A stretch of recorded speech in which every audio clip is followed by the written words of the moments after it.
जो आप कह रहे थे कि पॉलिथीन बैग में लाए थे, कोई कह रहा था। जी जी।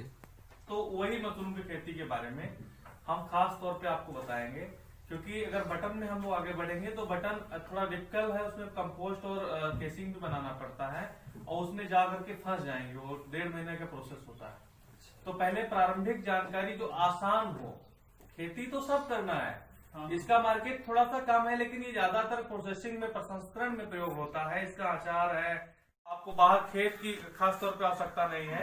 आप यहीं पे अपने घर पे अगर ये चाहें अमित बाबू, तो यहीं पे जो है जहां हम लोग ट्रेनिंग ले रहे हैं, इसी को जो है एक मशरूम कच्छ के रूप में तैयार करके और 10-15 हजार रुपया महीने का इनकम इसी एक कमरे से ये जनरेट कर सकते हैं।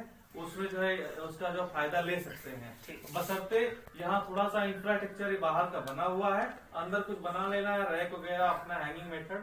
हाँ, एक बात और लिखा हुआ है कि बदलते मौसम के साथ साथ में जो जल का कमी, यहाँ पे मशरूम एक कृषि व्यवसाय, तो मशरूम ना की खेती है बल्कि एक कृषि व्यवसाय भी है। इसमें खास तौर पे ऐसे किसान जो छोटे छोटे मतलब लैंड होल्डिंग वाले हैं, यहाँ तक कि मान लीजिए सीमांत किसान जो हैं जिनके पास कम जमीन है, वह उस घर की कुछ औरतें हैं जो इसे जुड़ना चाहती हैं, कुछ लोग के घर की औरतें बाहर नहीं निकलती हैं, वो भी इसमें जुड़ करके अच्छा प्रॉफिट ले सकती हैं।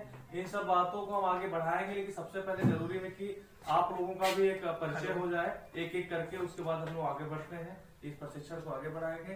सर, अपना नाम? महादेव सिंह। आपका सर? आपका? जोगेंद्र सिंह। आप? अशोक सिंह। ना कि क्या है मशरूम, क्या है? एक फफूद का फल है। कोई डाउट है? नहीं है ना? बस कोई पूछे आपसे कि मशरूम क्या है तो बस जान जाना है कि फफूद का फल है। फफूद इन द सेंस फंगस। अब बात यह है कि बहुत सारे फंगस ऐसे हैं जो हमारे शरीर को नुकसान पहुंचाते हैं मैक्सिमम। अब उसमें से एक फंगस ही ऐसा है कि जिसको हम खा भी सकते हैं। अब सवाल ये आता है कि क्या सारे मशरूम को हम लोग खा सकते हैं, सारे फंगस को खा सकते हैं कि नहीं खा सकते हैं? कुछ ऐसे मशरूम होते हैं जो प्राकृतिक में स्वतः उग जाते हैं। आप ठंडी के मौसम में देखे होंगे कि बाग बगीचे में जहाँ थोड़ा बालू वाला मिट्टी होता है वहां पे भी निकलता है, और हमारा खादर गोबर उस पर भी निकल आता है, और कुछ पुराना हमारा जो पेड़ पौधा होता है उसके भी कटे हुए भाग पे कहीं कहीं तो देखने को आपको मिलता है।